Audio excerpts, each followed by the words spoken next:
ಆತ್ಮೀಯರೇ, ದರ್ಶನಂಗೆ ದರ್ಪಣ ಕಾರ್ಯಕ್ರಮಕ್ಕೆ ಮತ್ತೊಮ್ಮೆ ನಿಮಗೆ ಆದರದ ಸ್ವಾಗತ. ಎಂದಿನ ಹಾಗೆ ಇವತ್ತು ಕೂಡ ನಮ್ಮ ಜೊತೆಯಲ್ಲಿ ಡಾಕ್ಟರ್ ಕೆ.ಎನ್. ಗಣೇಶಯ್ಯ ಅವರಿದ್ದಾರೆ. ಬನ್ನಿ ಅವರನ್ನ ಸ್ವಾಗತಿಸೋಣ. ಸರ್, ಕಾರ್ಯಕ್ರಮಕ್ಕೆ ನಮಸ್ಕಾರ. ಸ್ವಾಗತ.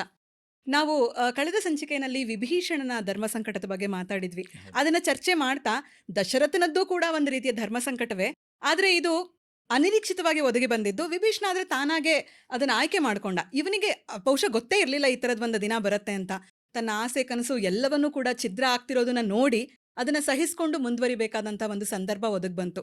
ಇದರ ಹಿನ್ನೆಲೆಯಲ್ಲಿ ದಶರಥನ ಬಗ್ಗೆ ಒಂದಿಷ್ಟು ಮಾತಾಡೋಣ ಅಂತ ಅನ್ಕೊಳ್ತಿದೀವಿ ಸರ್. ಖಂಡಿತ ಅಮ್ಮ. ಪಾಪ ಅವನಿಗೆ ಎಷ್ಟು ಗೊತ್ತಿರಲ್ಲ ಅಂತಂದರೆ, ಅವನಿಗೆ ಆ ಸಂಕಟ ಶುರುವಾಗೋದಕ್ಕಿಂತ 1 ಸೆಕೆಂಡ್ ಹಿಂದೆ ಕೂಡ ಅವನು ಈ was always in Josh.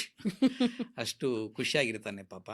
So ಅದ್ರ ಬಗ್ಗೆ ಮಾತಾಡೋಣ. ಸೊ ನಾವೀಗ ಹೋಗ್ತಾ ಇರೋದು ಮಂಥರೆ ಮತ್ತು ಕೈಕೇಯಿ ನಡುವೆ ಸಂವಾದ ನಡೆದಿದೆ. Okay. ಅವಳು ಬ್ರೈನ್ ವಾಶ್ ಮಾಡ್ಬಿಟ್ಟಿದ್ದಾಳೆ. ಮಂಥರೆ ನಾವು ಕೈಕೇಯಿಗೆ ಬ್ರೈನ್ ವಾಶ್ ನಾವು ಮಾಡಿದ್ದಾರೆ. ಈ ಕಾರ್ಡ್ CD ಕಾರ್ಡ್ಗಳನ್ನ ಫಾರ್ಮ್ಯಾಟ್ ಮಾಡ್ತೀವಲ್ಲ, ಹಂಗೆ ಕೈಕೇಯಿನ ಫುಲ್ ಫಾರ್ಮ್ಯಾಟ್ ಮಾಡ್ಬಿಟ್ಟಿದ್ದಾಳೆ. ಏನೇ ಆಗಲಿ ನೀನು ಹೋಗ್ಬಿಟ್ಟು ದಶರಥನ ಹತ್ರ ನಿನ್ನ ಹಳೆಯ ವರಗಳನ್ನ ಕೇಳಿ ಭರತನ ಸಿಂಹಾಸನ ಮೇಲೆ ಕುಳ್ಳಿಸೋಕೆ.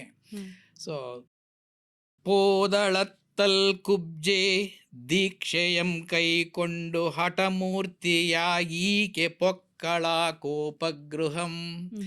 ದೀಕ್ಷೆಯಂ ಕೈಕೊಂಡು ನಾನು ಮಾಡೇ ಮಾಡ್ತೀನಿ ಅಂತ ಕೈ ಹೇಳ್ಬಿಟ್ಟು ಮಂತ್ರ ಹೇಳಿ ಹಠಮೂರ್ತಿಯಾಗಿ ಈಕೆ ಪೊಕ್ಕಳ ಕೋಪಗೃಹಂ. ಏನು ಮಾಡ್ತಾಳೆ ಕೋಪಗೃಹದಲ್ಲಿ?